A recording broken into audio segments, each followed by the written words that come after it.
Bon après-midi, mesdames et messieurs, et welcome back to your Daily News! On aurait dit que je manque de plus en plus de voix quand je fais le cet écrit-là du Daily News.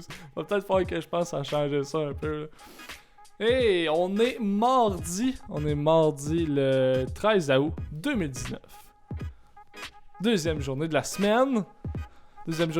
J'ai Foxy Carly, j'ai Véronique, ma belle Véro qui m'écoute présentement, puis j'ai mon ami Alexis qui est fidèle au poste. C'est rendu quasiment un fidèle téléspectateur du Daily News. Je te remercie, Alexis. Je te remercie d'être là. Foxy Carly qui m'envoie du gros love. Fait que merci d'être là dans le chatroom. Ça va être un bon show. Aujourd'hui, on a une couple de nouvelles à jaser. On va voir si on partage la même opinion sur certains trucs. Puis c'est ça qui est ça. Hier, j'ai vraiment rien fait de ma journée. Hier, avant de faire des news, j'avais pas fait grand chose. Et j'ai continué ma lâcheté après le Day News. J'ai vraiment rien fait. J'ai écouté 2 films. J'ai écouté Avengers, l'âge du tronc. Ouais, je pense que c'est ça. C'est l'âge du tronc ou le temps du tronc, je sais pas quoi. Puis j'ai écouté l'autre Avengers qui est sorti après. Là, je me rappelle plus c'est quoi. Je me rappelle plus c'est quoi le nom du. L'air du tronc. Ouais, c'est ça. Tu l'as, Véro. C'est l'air du tronc. Puis j'en ai écouté un autre après, celui qui est juste après, qui est sorti en 2015 ou 2018, je me rappelle plus. En tout cas, bref. Fait que j'ai écouté 2 gros films hier. Je me suis couché tard.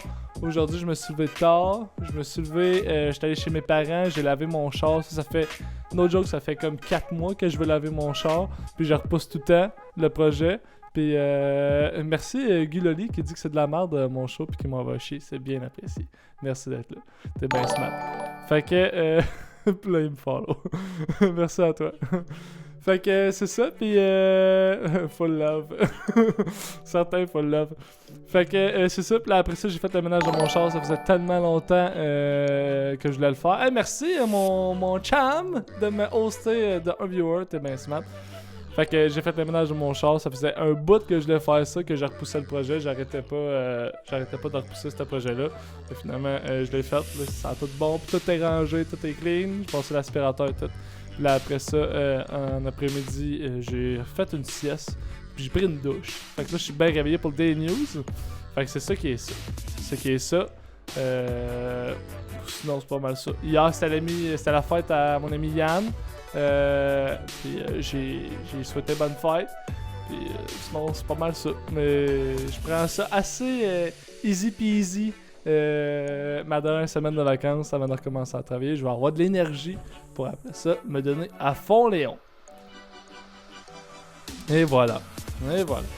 J'espère que ça va dans la chatroom. On va tout de suite commencer ça avec cette nouvelle-là. On va tout de suite sauter aux nouvelles. C'est une petite nouvelle en fait que hier j'ai parlé un peu des données de relais qui ont fait une annonce. L'annonce du retour de Véro et les Fantastiques. Là aujourd'hui encore sur Facebook, il y avait une annonce et c'est Julien Lacroix qui a fait une annonce aujourd'hui qui a dit « Je peux enfin annoncer après plusieurs années de travail, nous sommes désormais en tournage du projet 2000, une série que j'ai écrite avec Olivier Thivierge et Louis Morissette. J'ai la chance de travailler sur ce projet avec des amis de grand talent et une équipe extraordinaire. Voici la description officielle. Juin 1999. C'est le bal de finissant de Vincent et sa bande du secondaire. Chacun expose ses objectifs de vie pour dans 10 ans. Mais ils ne vont pas attendre 10 ans pour les réaliser. C'est décidé, ils auront jusqu'à la rentrée au cégep pour réussir le projet 2000. Projet 2000, une nouvelle série à venir sur ici, tout.tv extra à l'hiver 2020. Voilà.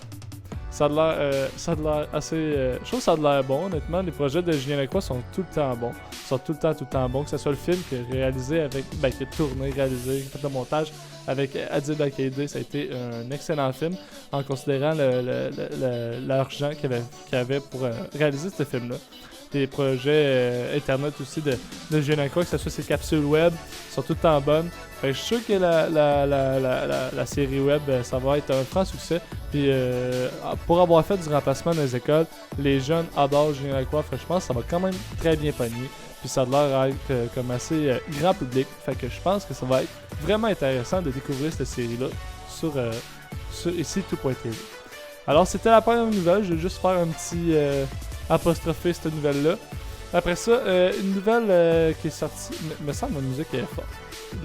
Est-tu forte Véro, la musique est-tu forte dans le chatroom ou pas forte? Ou c'est juste moi dans mes écouteurs, elle est juste trop forte?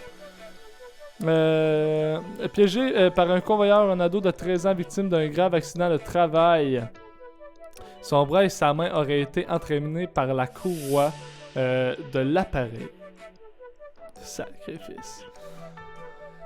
Un garçon d'à peine 13 ans a été victime d'un terrible accident de travail qui a failli lui coûter la vie à Saint-Just-de-Bretonnière, près de Montérégie. De Montmagny. Mathis Langlois de Saint-Fabien-de-Panay peut dire... Non, ça va la musique. Ok, c'est good. Merci Véro. Peut dire merci au travailleur qui l'a trouvé inconscient au sol près d'un convoyeur de l'entreprise qui fabrique entre autres du paillis de cèdre le 16 août vers 10h15. C'est un gars qui travaillait dans la cour qui est allé voir et il a vu qu'il avait perdu conscience. Il ne savait pas depuis combien de temps il était comme ça. La strap roulait encore et ça lui roulait sur le dos car la machine continuait de virer, relate la mère du garçon, Dani Montmini. Selon elle, l'intervention du travailleur a eu un effet décisif. Je le remercie car il lui a sauvé la vie, soutient-elle.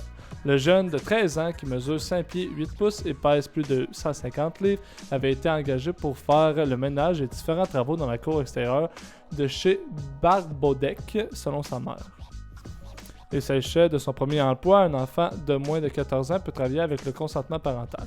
Aucun souvenir. Bon, dans le fond, ils disent qu'il n'y a juste absolument aucun souvenir. La mère qui n'en veut pas à l'entreprise. La CNESST qui va enquêter. La CNESST a confirmé qu'une inspectrice se déplacerait sur les lieux pour tenter de comprendre ce qui s'est passé lors de l'accident qui a causé de graves blessures au travailleur de 13 ans. Le jeune travailleur se serait rendu sous une machine à paillis et sa main et son bras auraient été entraînés par le rouleau et la courroie d'un convoyeur, a indiqué Andréane Lafrenière, communicatrice régionale pour la CNESST. Voilà. Je sais pas qu'est-ce que vous autres vous en pensez.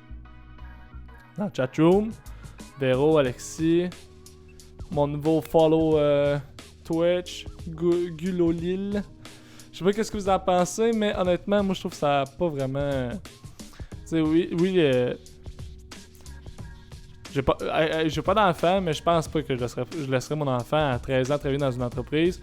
Oui, il faut avoir le consentement parental. Le jeune a eu le consentement parental. Ça m'aurait signé les papiers pour dire que oui, elle autorisait son enfant à travailler pour l'entreprise. Mais par contre, même moi, comme employeur, c'est sûr qu'il manque beaucoup de main-d'œuvre. Fait que des fois, les employeurs ils ont à faire des sacrifices puis à sortir des sentiers battus, si on veut. Là. Mais... Je pense pas qu'à 13 ans, tu sois vraiment prêt de travailler pour un employeur. Je pense pas. Puis même encore là, moi comme parent, je suis pas encore parent, là, mais je pense, à moins que ça change, je pense pas que je voudrais tant que ça que mon enfant travaille pour une entreprise quand il a juste l'âge de 13 ans. Ça me dérangerait pas qu'il fasse des contrats, tu sais, qu'il tourne le gazon et tout ça. Mais je voudrais pas qu'il travaille pour une entreprise. Puis la raison est simple, c'est juste à cause que moi, mon point de vue, c'est que à partir du moment que tu travailles, tu vas travailler toute ta vie.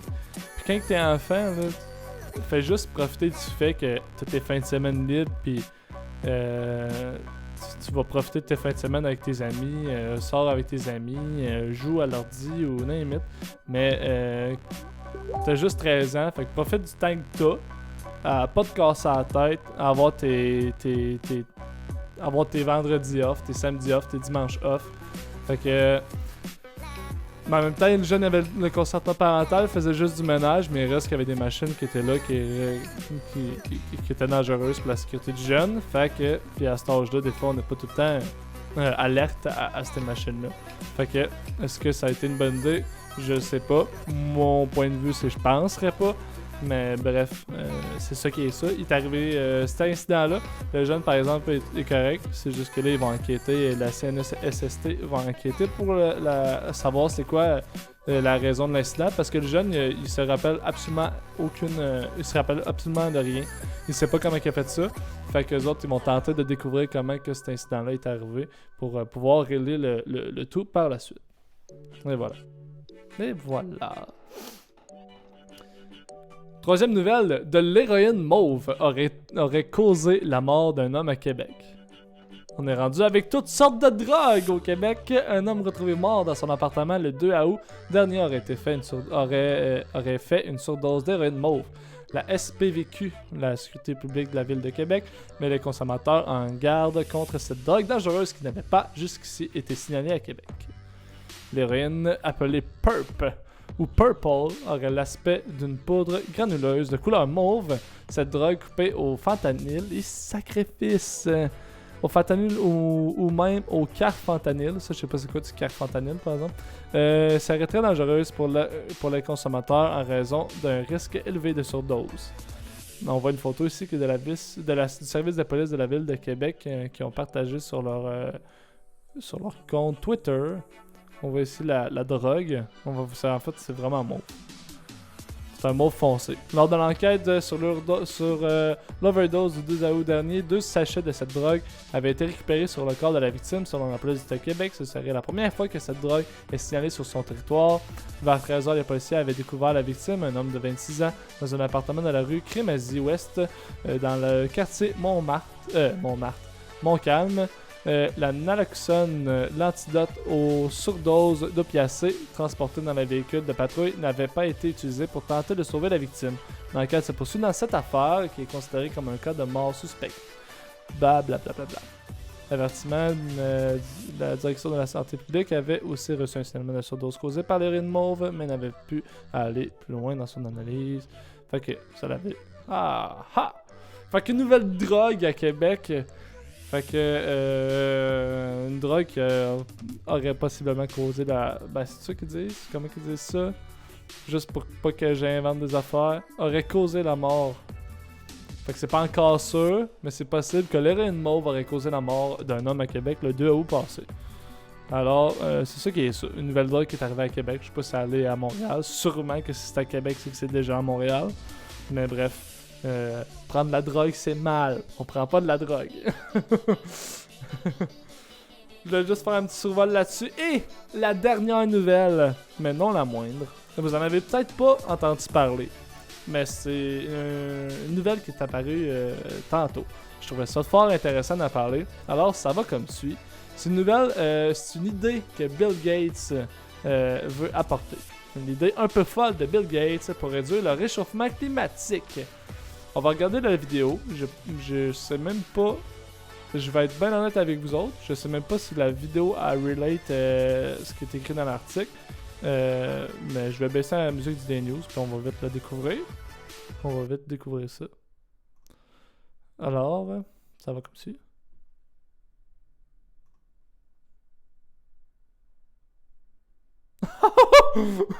Ok, ouais, non. C'est pas ça. Les migraines. M'entends, je suis un peu des migraines. Ok, c'est bon.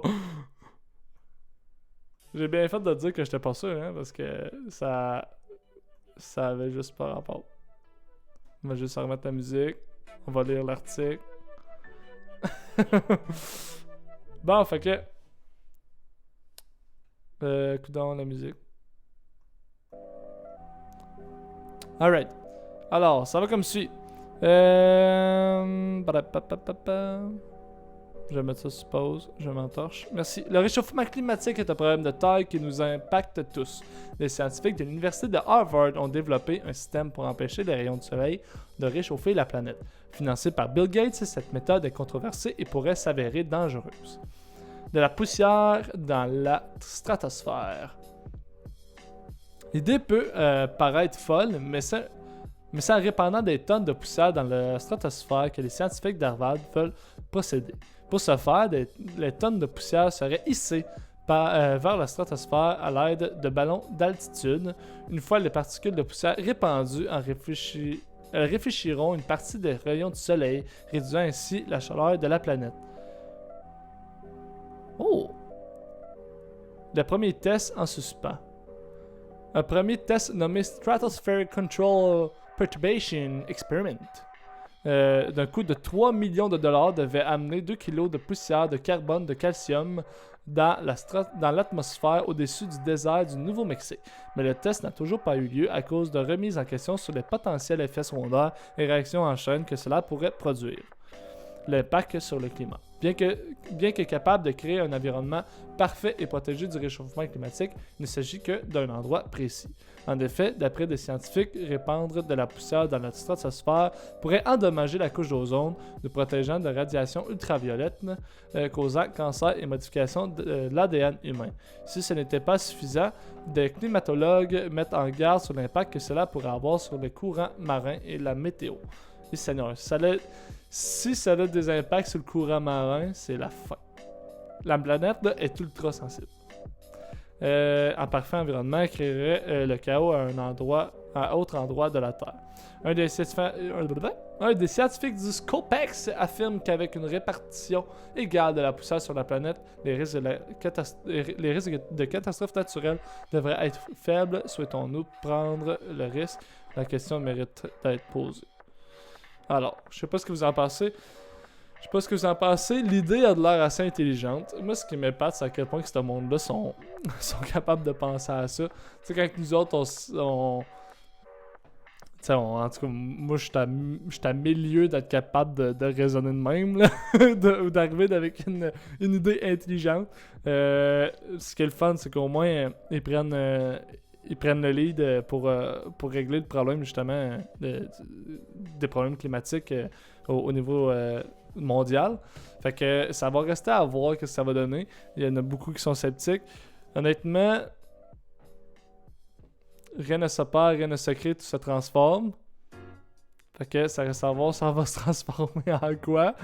Je suis pas trop certain, honnêtement, que ça va marcher. Je suis pas scientifique et loin de là. Fait que vous pouvez prendre mon point de vue avec un grain de sel. Mais bref, je suis pas très certain de ce que ça va donner. Mais en même temps, eux autres, ils vont expérimenter ça au coton. Ils ont investi 3 millions, si je me trompe pas, à date. C'est sûr qu'ils vont investir de plus en plus d'argent pour faire en sorte de faire avancer ce projet-là, pour possiblement peut-être faire voir le jour à ce projet-là.